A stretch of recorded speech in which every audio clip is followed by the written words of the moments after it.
সকলকে জানাই শুভ বিজয়ের প্রীতি ও শুভেচ্ছা।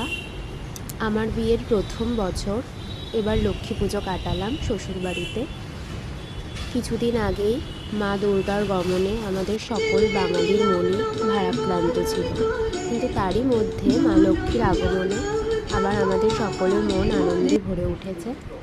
আপনারা সকলে দেখতেই পাচ্ছেন, আমরা আমাদের ছোট ঘরটি নিজেদের মতন করে আলোকসজ্জায় সজ্জিত করে তুলেছি এবং মাকেও নিজেদের মতন করে আরাধনার চেষ্টা করেছি।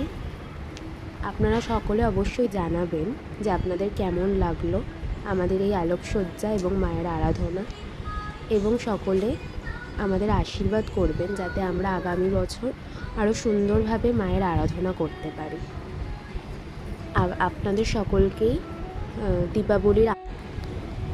দীপাবলির আগাম শুভেচ্ছা জানাই।